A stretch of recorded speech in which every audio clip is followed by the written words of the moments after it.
The Antigua and Barbuda government embarks on a campaign to convince citizens to vote to replace the Privy Council with the CCJ.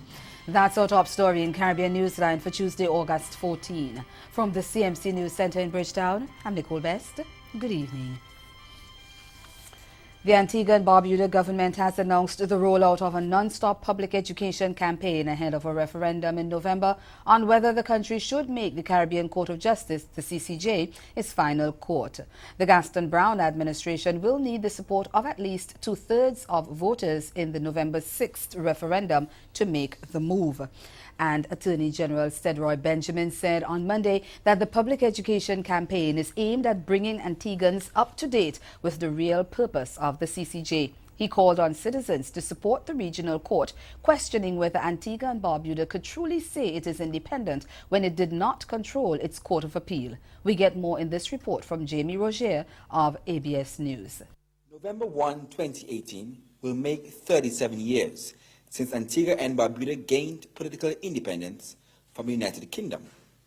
Nonetheless, the UK-based Judicial Committee of the Privy Council remains the country's final court of appeal. Attorney General the Honourable Steadroy Benjamin says the Caribbean Court of Justice is the solution to remove what some have described as one of the last vestiges of colonialism. How can we be independent if the three pillars of independence are not there? We control the executive, we control the legislature, but we do not control the judiciary. And that's not correct. In India, in Pakistan, in Australia, Hong Kong, Singapore, Africa, the moment they became independent countries, they immediately had their own courts of appeal. The Attorney General emphasizes the matter is not political. Government thing, as opposed to option thing. It is an Antiguan and Barbudan thing. It is apolitical, no parties involved in the matter. It's what is good for us as Antiguans and Barbudans. And I'm asking, I know we met this morning with the committee. The committee is broad-based all across the board. We had the Observer, we had ZDK, we had ABS, and we have Point of FM radio stations.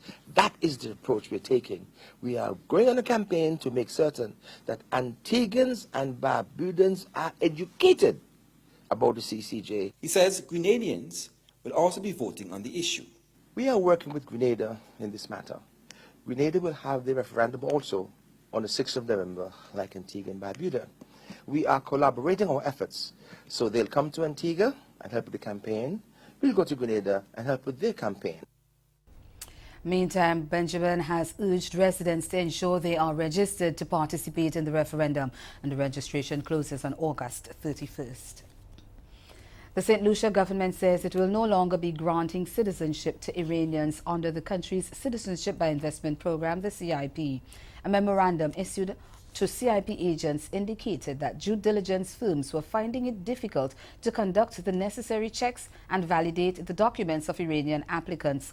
The memo was issued last Thursday but only became public on Monday. Rihani Isidore of HTS News has the details. Iranians can no longer apply for St. Lucian passports. Chief Executive Officer of the Citizenship by Investment Unit, Nesta Alfred, issued an August 9th memo to notify all St. Lucia CIP authorized agents and promoters of the policy shift. The missive cited the inability of due diligence firms to carry out the checks and balances on Iranian CIP applicants. St. Lucia's due diligence firms are, quote, unable to undertake on-site due diligence checks and validate documents issued from Iran. Additionally, money for Iranian CIP applications will no longer be accepted. No details were given in the memo on what has caused the CIP due diligence hindrances in Iran. CEO Nesta Alfred was out of state when News Force requested comment. According to Investment Migration Insider, St. Lucia is the first Caribbean CIP to impose an outright ban on Iranian applicants. Regionally, St. Kitts and Nevis and Antigua and Barbuda also do not accept Iranian applications, except in certain cases. The Iran CIP blackout has attracted scrutiny from the Dubai-based citizenship law firm Bayat Legal, who called St. Lucia's policy shift draconian. Bayat blames United States sanctions levied on Iran for the ripple effect which has caused similar countries like St. Lucia to withdraw. It remains unclear how St. Lucia's Iranian CIP blacklist will affect previously approved applicants. More than 250 applicants were granted St. Lucian citizenships during the 2016-2017 financial year. Conversely, the government is yet to make available the annual report required by law on the work of the St. Lucia CIP unit. The CIP Act requires that the Minister of Finance table the annual report submitted by the board in Parliament detailing the work and activities of the unit, which include the number of applicants made, granted and refused, the names, addresses and nationalities of successful applicants and qualifying dependents, and the amount and other details of the investment. According to the statute, this must be done within the first 3 months after the end of the fiscal year. Jamaica's Prime Minister Andrew Holness says despite the criticism his government has been receiving, the measures it has put in place to tackle crime are working. As we hear this report from TVJ's Vashan Hendricks, Holness blew his administration's horn as he spoke in the St. Catharines Southeastern constituency on Sunday night. So all you hear them are run up their mouth and attack. This government has sat down and calculated its response. And every response we have given have yielded success. Figures released by the police support his point. 797 murders from January 1 to August 11 show a near 17% decline when compared to the same period a year ago when 958 people were killed. Other major crimes such as shootings and rapes are down as well, both declining by 15% in the same period. The Prime Minister indicated the results justified the approach he has taken to crime fighting. This government don't do knee-jerk. This government is not going to be pulled by every cry and every criticism and every bad mouthing. This government is going to take its time, analyze the problem, study the facts, and come up with long-term institutionalized solutions that will bring the prosperity that you deserve. Over in Trinidad and Tobago, as members of the Prisons Service await assessments and promotions, President of the Prisons Officers Association, Ciron Richards, has warned the Public Service Commission that time is running out. He says his membership is disenchanted and fed up. Last time assessment was done in the Trinidad Prison Service was sometime in 2011. In every post across all levels of the prison service, there are vacancies. Hundreds of them, says the Prisons Officers Association.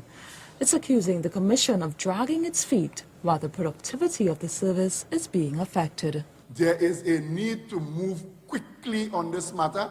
This matter has the ability to undermine the overall performance of officers in the prison service. It is already doing that. Officers have already begun to drop their hands simply because they believe no matter how they perform, they are not being recognized and they are not being given their just due. The last merit list was generated in 2016 but has since expired, as in 2017 the Commission introduced a new general order which made several changes to the marking mechanism for promotions. Degree, masters, postgrad and so on are excessive in pursuit of those positions. The Public Service Commission is adamant that those certifications be used, which is contrary to what the tenets of the job has in it and which is contrary to our job description. Our position remains the same in the prison service, which is to follow General Order 82 of 2011. This prompted the association to send a pre-action protocol letter to the Commission. The Commission in turn agreed to meet with the association. The meeting is yet to take place. We have to look for solutions, and one of the major solutions is maybe we need our own commission. We had serious loggerheads with the way the Public Service Commission would have managed issues relating to the jailbreak 2015. But we are still in a position where we haven't gotten any answers. Officers are still, affected by it, and the Public Service Commission still exists. The association is demanding that the Commission meet with it and the prison's administration to discuss the way forward, failing which the association will consider its options. And that report was from Renessa Cutting of TV6 News. And still to come in Caribbean Newsline, CXC concerned about the failure rate in this year's CSEC exams. Stay with us. There's more news after the break.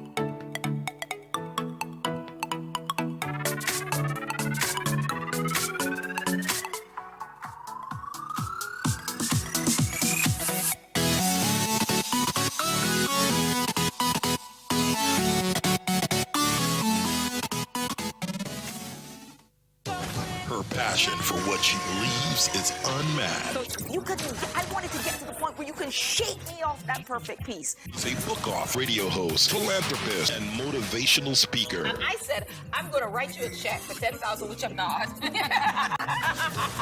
Spirit, soul, and body. To get them some help through the transition. I'm Karita D, and you're listening to Girlfriend Get a Life.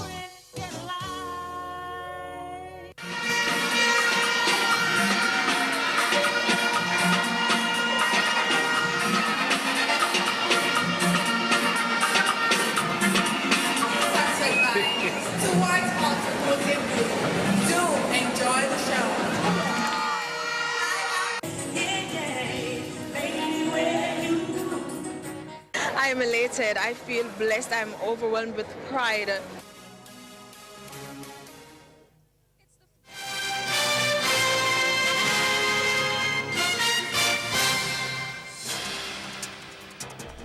The Caribbean Examination Council, CXC, is concerned about the high failure rate in this year's CSEC examinations.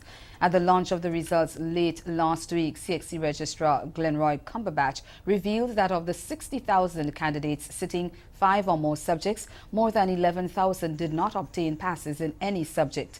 He says the concern is made greater by the fact that, according to CXC's calculations, only 20% of eligible secondary school students actually get to sit CSEC exams.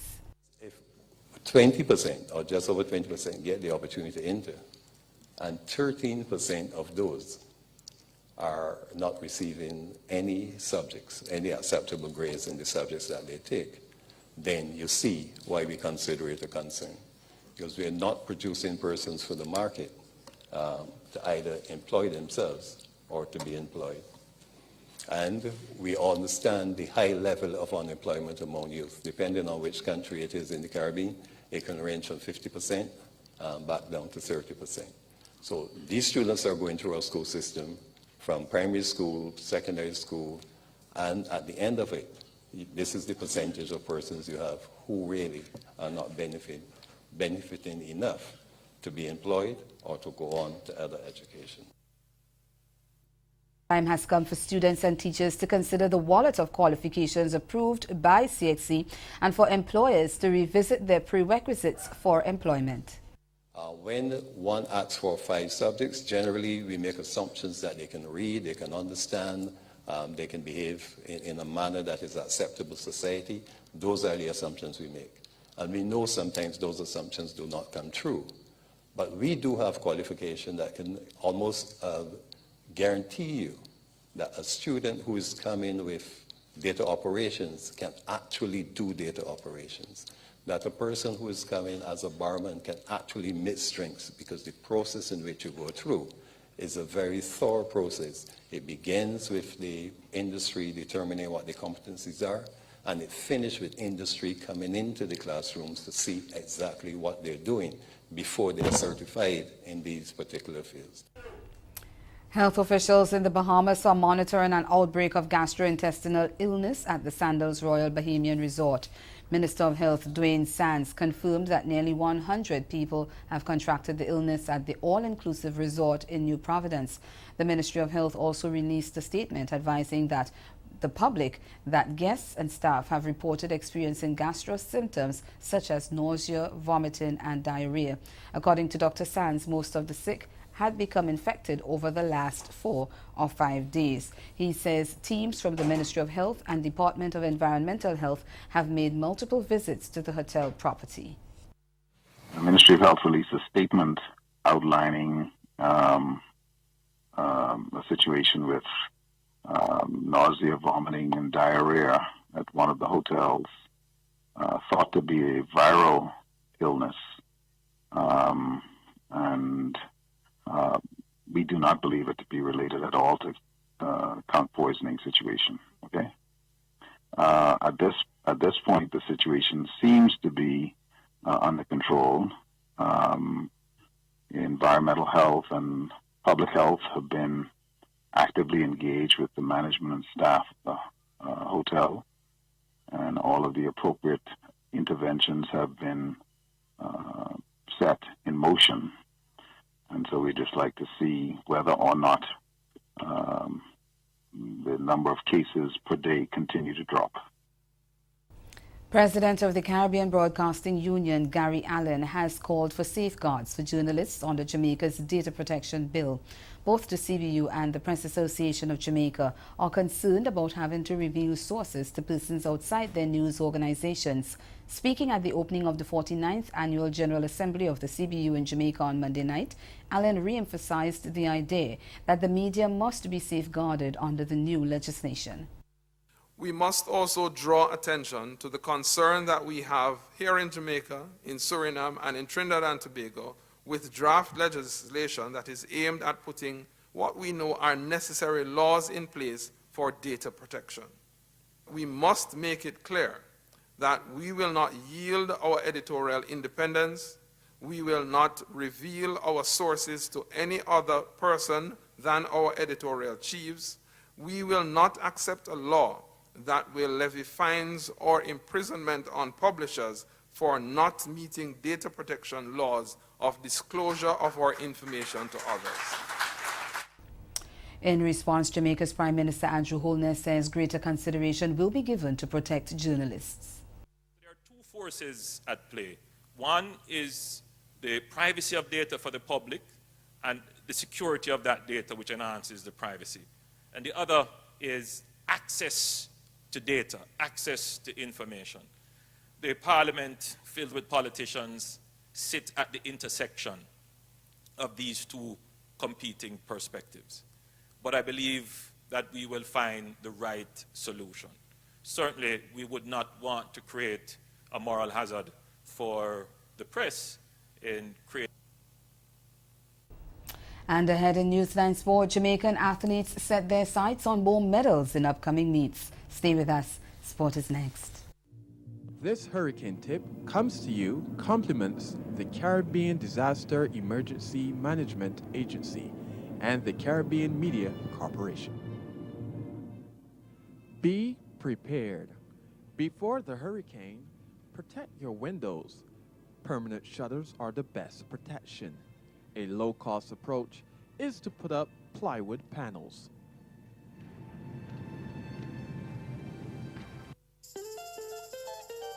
Dominica's World Creole Music Festival in 2018, October 26, 27, 28 at the Windsor Park Stadium in the capital city, Roseau. 3 nights, over 8 genres, 40 years of independence, one location, Dominica, the 20th edition of Dominica's World Creole Music Festival.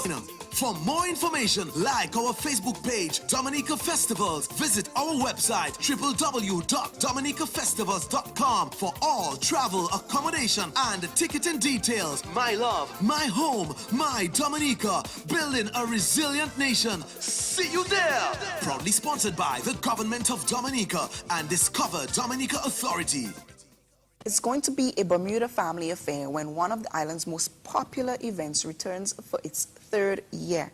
The annual Made in Bermuda Festival will be held over the Labor Day weekend at venues including White's Island, the Hamilton Princess, and the Royal Naval Dockyard, with a host of acts lined up to take part. Headlining will be Grammy Award-winning Monica Brown, whose lead keyboardist Denovan Tuzo is Bermudian.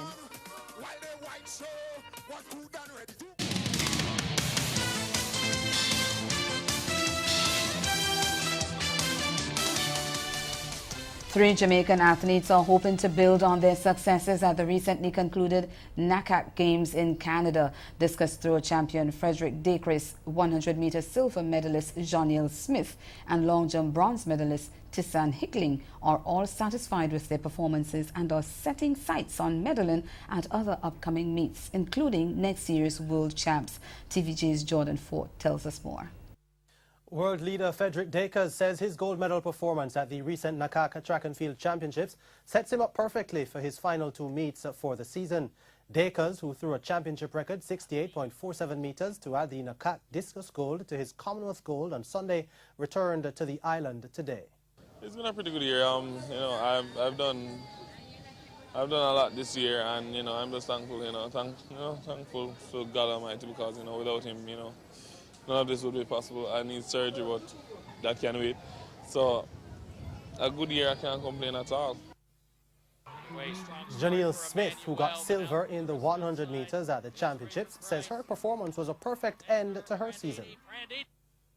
Pretty pleased. It was a really good way to finish my season. I equaled my personal best. Just to be on the podium is a blessing in itself. So I just have to be grateful and just come back harder again next year and hopefully get the gold.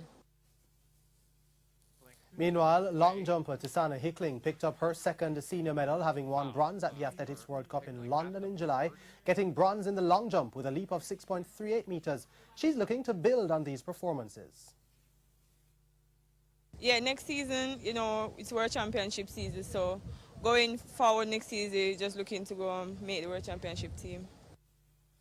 Jamaica ended the three-day championships with 21 medals comprising 7 gold, 9 silver and 5 bronze. New Zealand netball legend Irene van Dijk says Trinidad and Tobago has what it takes to go the distance in the sport globally. A vote of confidence comes as the Twin Island Republic's netball team prepares for next year's World Cup qualifiers in Barbados. Vinod Nawani of TV6 Sport tells us more. Former South Africa and New Zealand netballer Irene van Dijk was recently in Trinidad, where she was doing some work with the TNT national side currently preparing for the World Cup qualifiers. Van Dijk, who represented South Africa 72 times and New Zealand on 145 occasions, thus making her the most capped player in the world, was impressed with what she saw. I've absolutely enjoyed every minute. It has been absolutely fantastic. To see the passion and the commitment that these girls show out on court is just fantastic, and they will go a long way. And regarding the talent in the nation, what do you make of it? Oh, there are heaps of talent.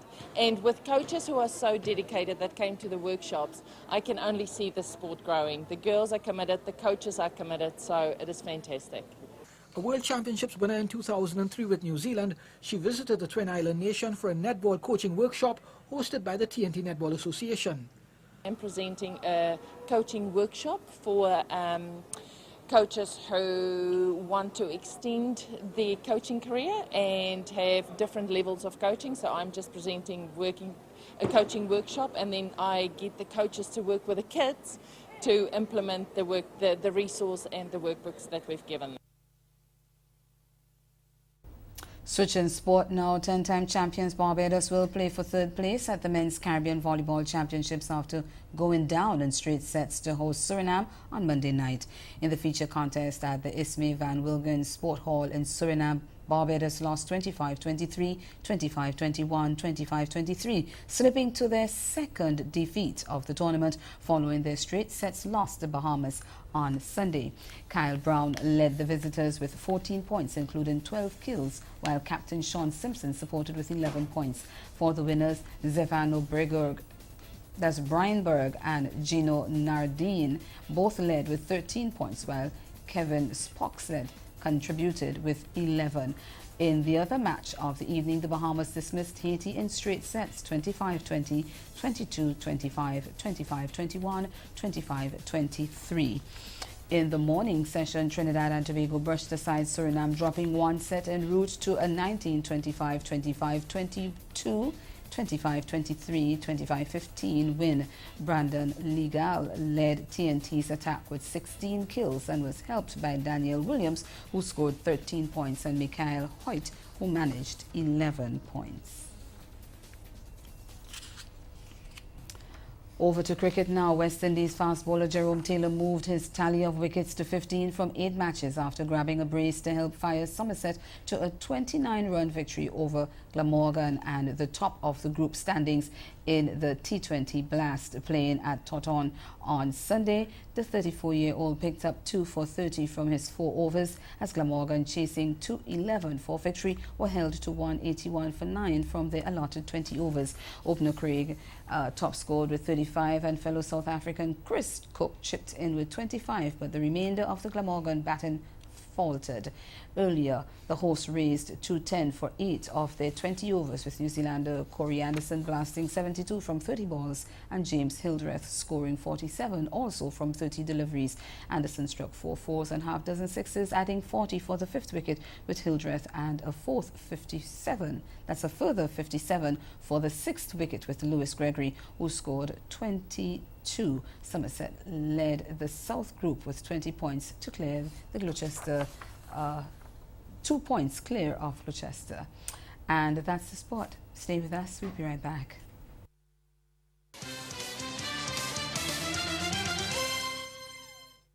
I have some squid, and everything here I washed it with some lime juice, so make sure it's washed properly. And I'm just using some baby bok choy here.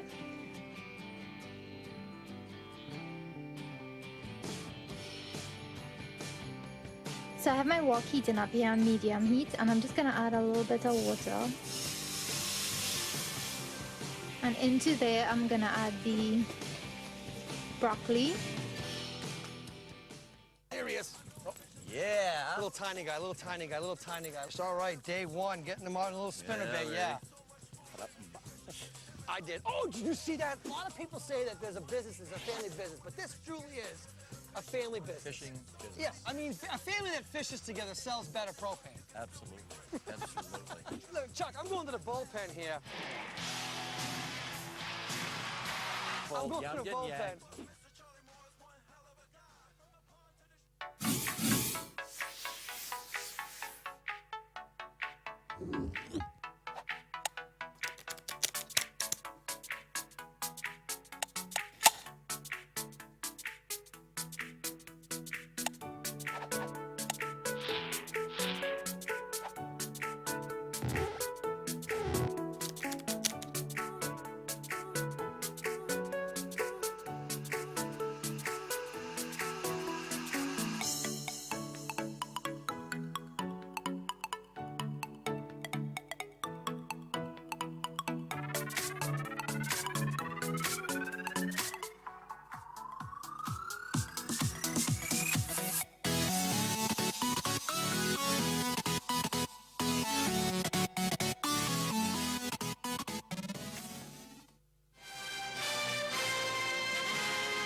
Again, the major developments of this day: the Antigua and Barbuda government embarks on a campaign to convince citizens to vote to replace the Privy Council with the CCJ. And in sport, successful NACAC Games Jamaican athletes Frederick Dackers, Johniel Smith and Tessain Hicklin set their sights on medaling at upcoming meets, including next year's World Champions. And that's Caribbean Newsline. For news and sport around the clock, subscribe to CarnaNews.com, and for more of our programming, log on to caribvision.tv. We'll be back here tomorrow, but until then, have yourselves a good evening.